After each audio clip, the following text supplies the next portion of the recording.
விஸ்வாமித்திரர் செய்யக்கூடிய சிவ பூஜையை அரக்கியாகிய தாடகை அளிக்கின்றார். அன்னவர் கோபித்து தந்தைக்கு சாபத்தை கொடுத்து வருவார் என்று நமது குலகுருவாகிய வசிஷ்டர் சொன்னார். அனுப்பு ராமனை அனுப்ப ராமலட்சுமணனை அனுப்பினால் எந்த துன்பம் வராது. உலகம் மேல்து கீது பிறந்தாலும் இருவருக்கும் துன்பம் வராது, இறப்பு வராது அப்படின்னு குலகுரு சொன்னாரு. நீயும் தந்தையும் அரக்கியாகிய தாடகையை பயந்து கொண்டு அனுப்ப மாட்டேன் என்று புலம்புகிறீர்கள். தாயாகப்பட்ட எப்படி எப்ப இந்த பிள்ளையை அனுப்புவது? அம்மா அந்த மெல்லைய பிறந்த வெள்ளாமல்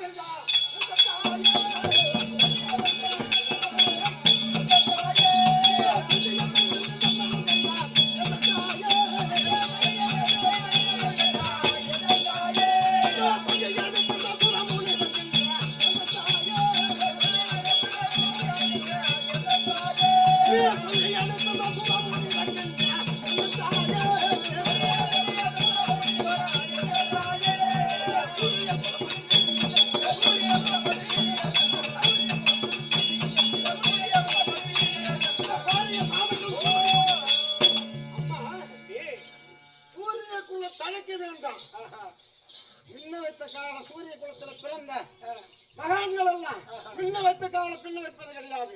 அதே தோல்வியாக வந்தது கிடையாது. சம்பிராசுர சண்டையில கைகேயி ஆகிய எனது அன்னையும் எனது தந்தையாகிய தசரத சக்கரவர்த்தியும் நடித்து விட்டுதான் வெற்றியோடு வந்தார்கள். அதே போல் தாடகையை வெல்ல வேண்டும் என்று விஸ்வாமித்திரர் அழைக்க நீ தடுத்து பேசலாமா? அவளை எங்க அழைக்கி அந்த பெண்ணு நாங்கள் சொல்ல வேண்டும் என்றுதான் காரணத்தில் இருக்க இந்த அகிலமாகிய 1824 மும்மூர்த்தி அரண் அரி அயன் என்று சொல்லக்கூடிய 3 பேரால் முடியாது. அயோத்தியில ராமர் லட்சுமணன் பிறந்திருக்கின்றார்கள். அன்னவர் வந்தாதான் இந்த தாடகையை அவர் கைவசத்தால் தான் மாளுவார் என்று விஸ்வாமித்திரன் ஞானத்திலே அறிந்து வந்திருக்கின்றார். அதை தடுத்து பேசாம இப்ப நடக்குமா? நீங்க சென்று வெற்றி. ஆமாமா கண்டிப்பா இருவரால் முடியுமா? கண்டிப்பாக ஐயா நீங்க அப்படியே சென்று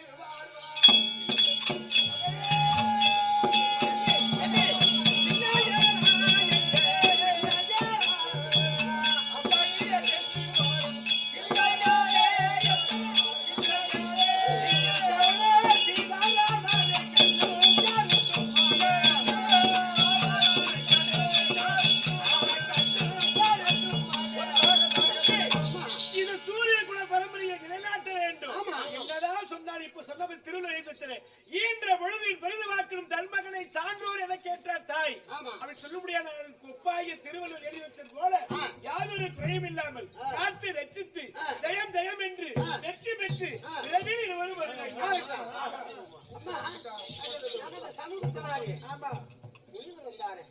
கௌசிகன் விஸ்வாமித்திரன் ஏதோ ஒரு சொல்லுங்க.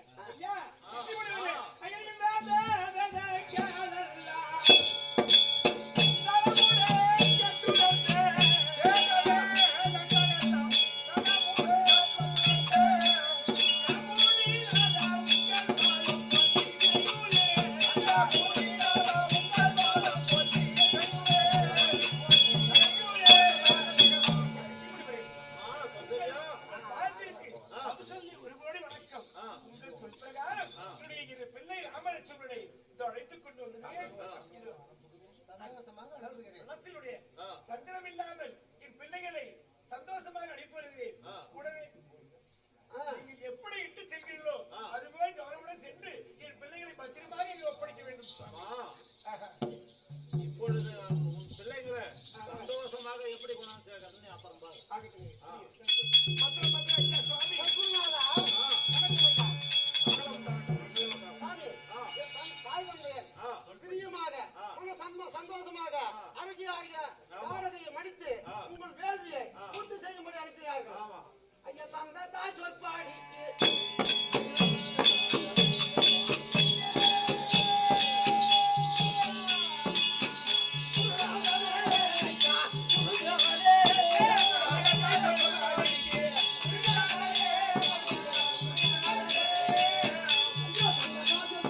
அவரவர்கள் எங்களை வாக்கிவிட்டு உங்களிடம் ஒப்படைத்து விட்டார்கள்.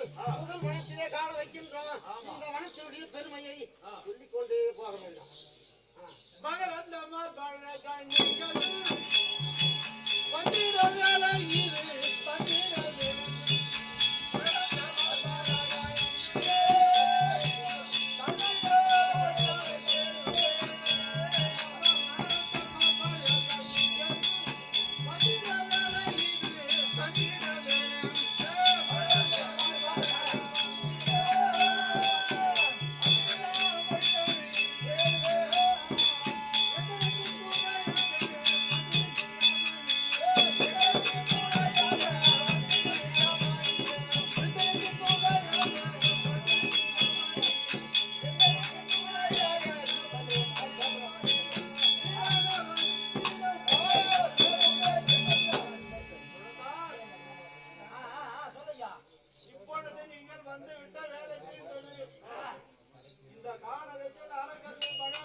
அப்படியா?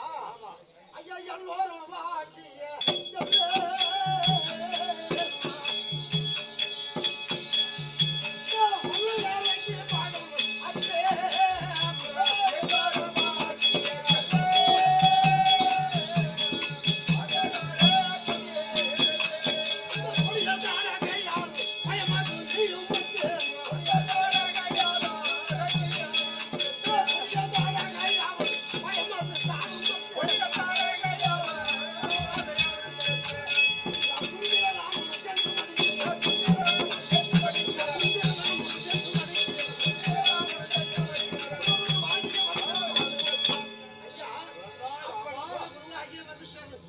ஆசிரமத்துக்கு சென்று விட்டார்.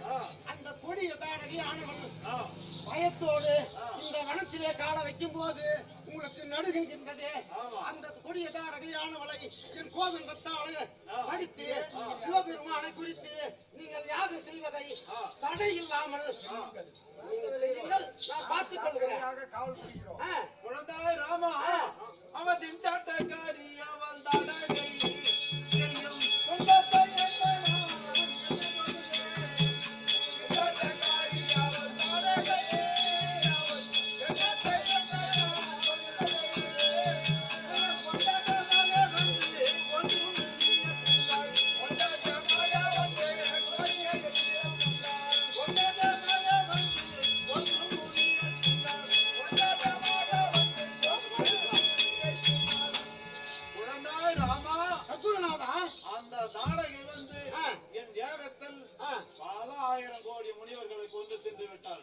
அவள் இருக்கக்கூடிய வனம் இதுதான்.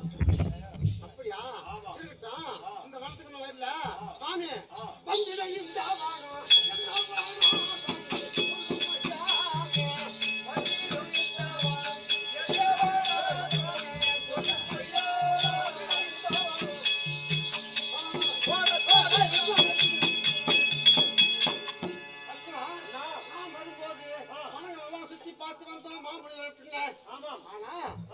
மண்ணு யாதொரு குற்றம் இல்லாமல் நம்ம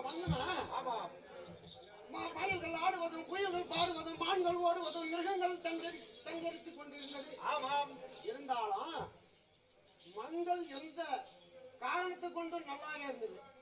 ஐயா ஐயா வென்று இருப்பா பூமி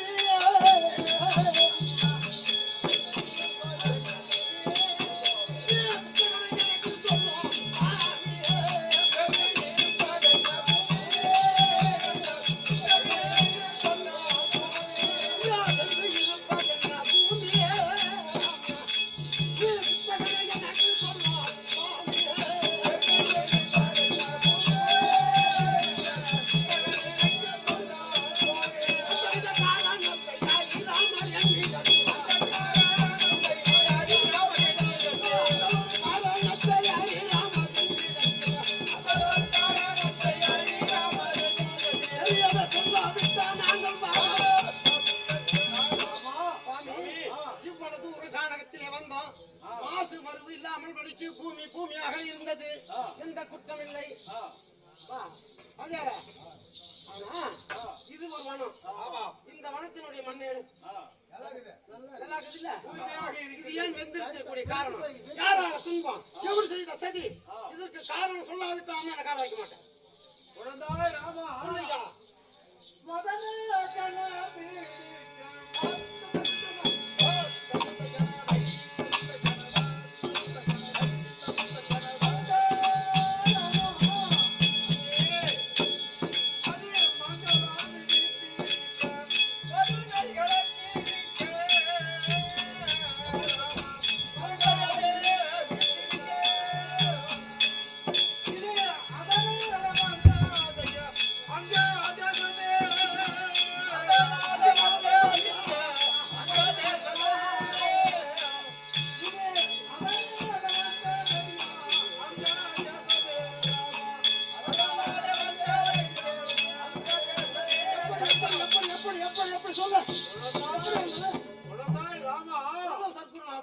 முன்னோர் காலத்தில் சிவபெருமான் நிஷ்டையில வரும்போது மன்மதன் நிஷ்டையை கலைப்பதற்கு முயன்றான். மன்மதன் சென்றான். சிவபெருமானுடைய நிஷ்டை கலைக்க மன்மதன் சென்றானா? அப்பொழுது அவர் நெற்றிக்கண்ணு திறந்து மன்மதனை எரித்த வனம் இது. இதுக்கு பெயர் அங்கதேசம் என்று சொல்வார். இதுதான் அங்கதேசம். அப்போ சிவபெருமான் கண்மொழி பார்வை பட்டு இந்த பூமியை வச்சிருக்கிறது. அதுதான் அங்கதேசம். அங்கதேசம் சரி, இருந்தாலும் கிட்டான். இப்படி போக இந்த வனமானது ஒரு விசித்திரமா இருக்கின்றது. ஐயா வர்ணத்தே வர்ணத்தின் பலவை சூழவானவர் வந்தாண்டி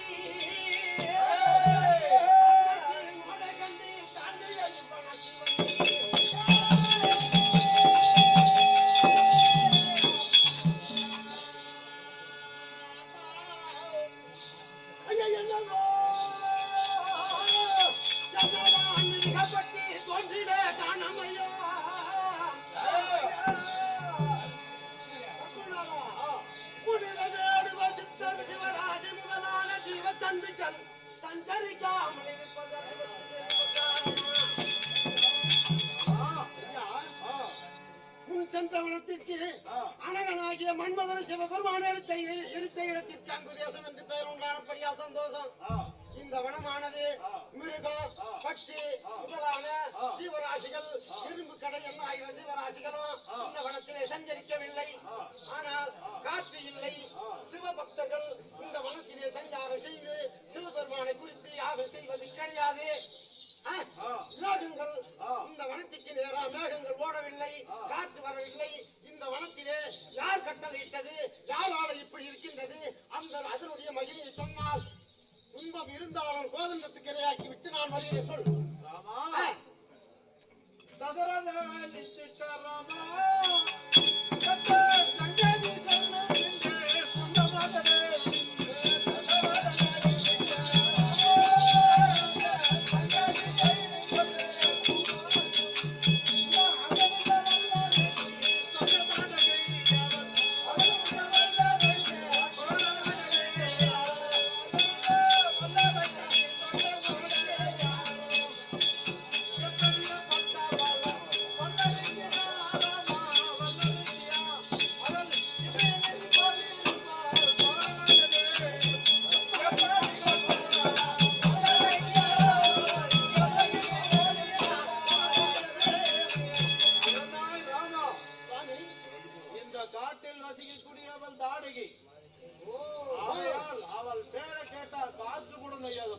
அதனாலதான் சஞ்சாரம் இல்லாமல் இந்த இடத்துல இருக்கு. எதுவுமே சஞ்சரிக்கவில்லை. இல்ல மேற்கொண்டு சொல்ல. அப்படி என்ன செய்வது? நீங்கள் சென்று நடத்துங்கள், நான் பார்த்துக் கொள்கிறேன். உனக்கு தகுந்த இடம் எந்த இடம், அந்த இடத்தில் யாகக்கினை மூட்டி உழதா. இன்னும் வன்மை சொல்லுகிறேன். ஒட்டில் அதே தந்தன்னை படையலாகவே படையலாகவே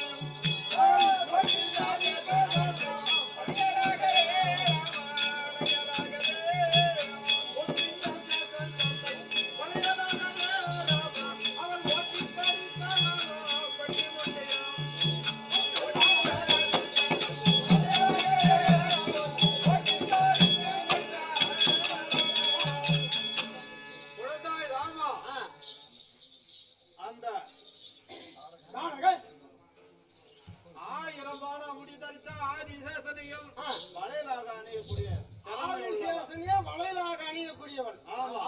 உலகத்தில் இருக்கக்கூடிய பூரா துப்பு கட்டவன். ஆமா. யாரும் ஆம்பளை கிடையாது. அப்படிப்பட்ட வல்லமை கொண்டவள் அப்பா பாரதி ஜலத்தை எல்லாம்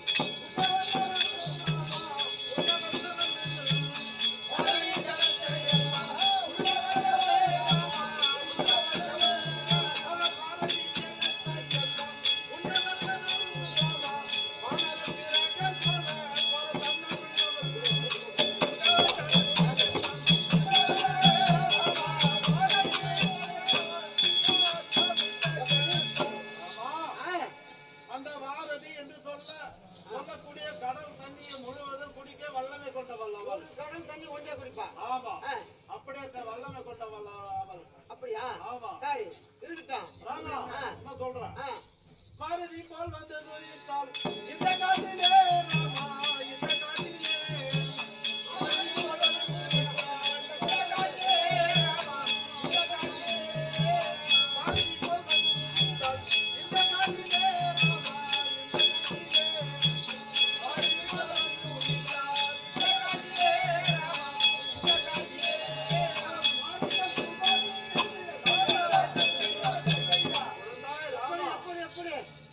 அவளுக்கு மாருதி போல் வந்து இந்த காட்டுல குறித்தாள். அவளுக்கு போற பல்கள் உண்டு. அப்படி இருப்பினும் 2 மைந்தர்கள் மாரிசன் சுபாக என்று 2 மைந்தர்கள் உண்டு. இந்த கானகத்தில் காற்று கூட முடியாதுப்பா. அவளுக்கு பிள்ளைங்களும் இருக்குது. ஆமா, 2 ஒரு ஆள் கிடையாது. இல்ல, அதனாலதான் சப்த மனிதர்கள் எல்லாம் துண்ணுட்டு நீ எலும்பெலுமாக்கன்னு உன்னை ஒதுக்கி விட்டு போட்டா. ஆமா, அதனால நீ தப்பிச்ச. நீ போயிட்டு இருப்பியா? சரி, அப்புறம் மேற்கொண்டு என்ன பண்ணலாம்? இப்பொழுது நீங்க இந்த காட்டில் நான் இப்பொழுது ஏகம் செய்கின்றேன். நீங்கள் எனக்கு பாதுகாப்பாக இருந்து ஜாக்கிரதையாக இருங்க. சரி, அப்படி வந்துங்க.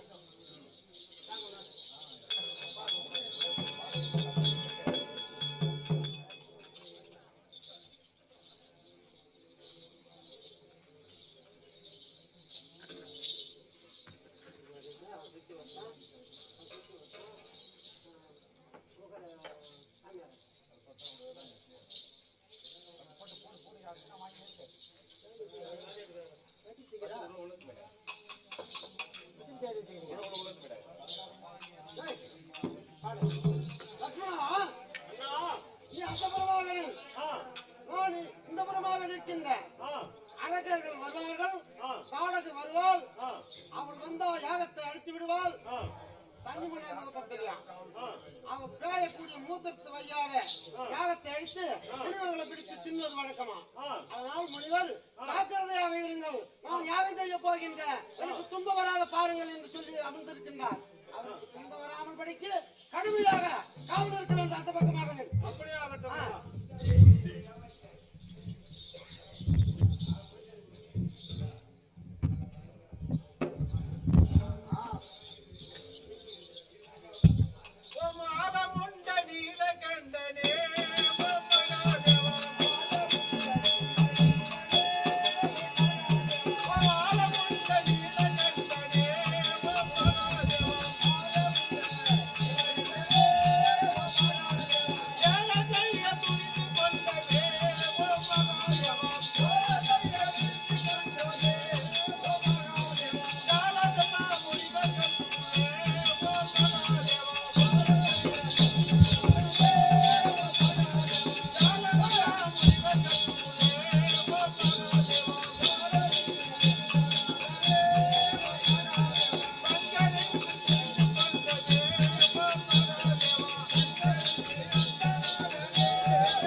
வந்து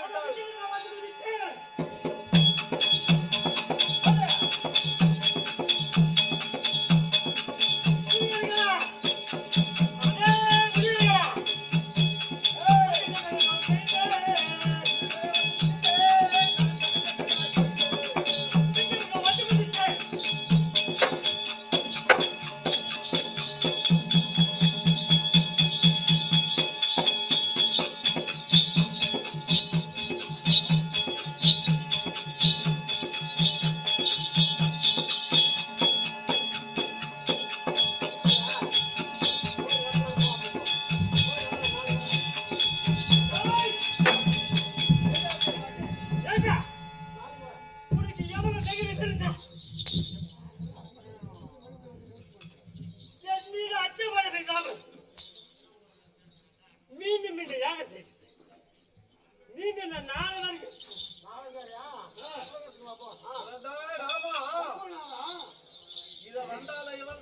படுபாவி தாடகை ஏன் இவளை வரபோது வெள்ள எடுக்கவில்லை?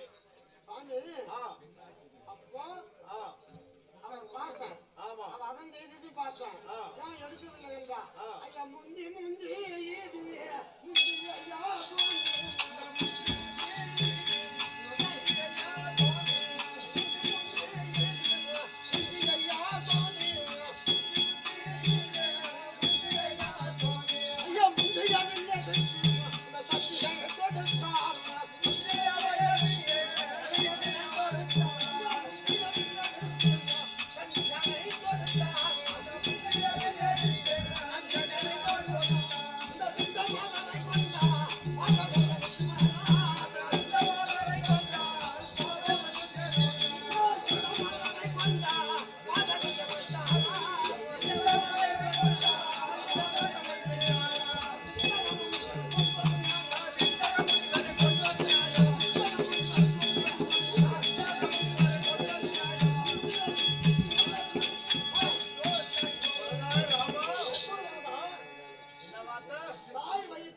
என்னோடு விளையாடி கூடியிருக்கக்கூடிய பிள்ளைகளையும் நான் அழைத்தது கிடையாது. ஒரு எருமையும் தீண்டியது கிடையாது. எந்த ஜீவாத்மாக்களை இந்த கோதண்டத்தாலே நான் மடித்தது கிடையாது.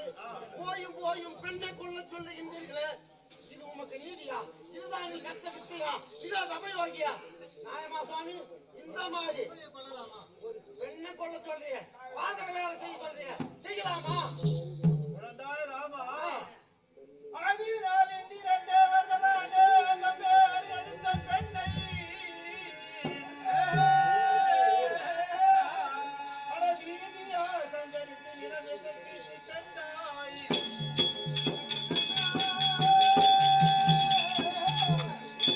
பலவாதிகள் வந்திடாத இனிமேல் வரமது எனக்கு தந்தே நீ நீதியா சங்கரித்து நிறமெதற்கு பெற்றுவாய். குழந்தாய் ராமா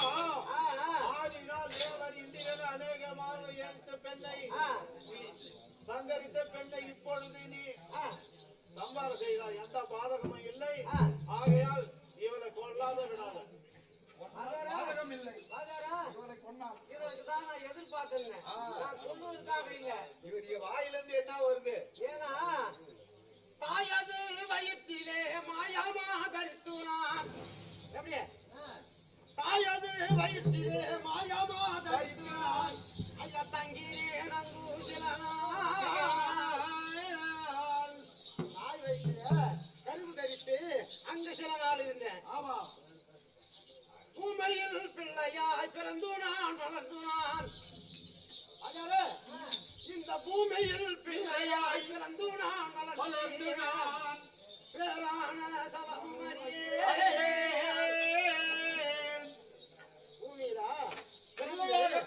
பிறந்து நான் தவித்தடி நடந்து சில நாள்.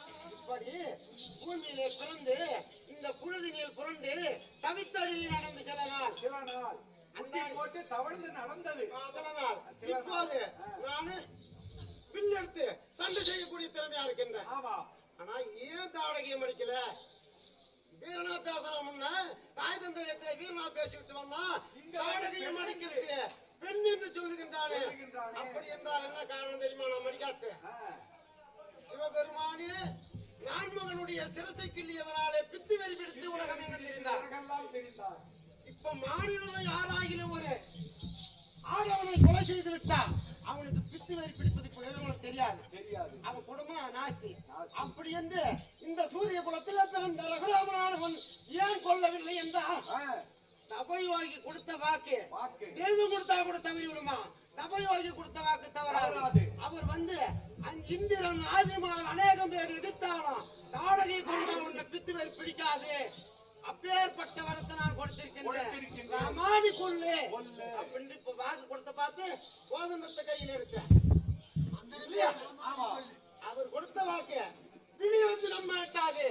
அதற்காக இன்னொரு வழி என்று பார்த்தேன்.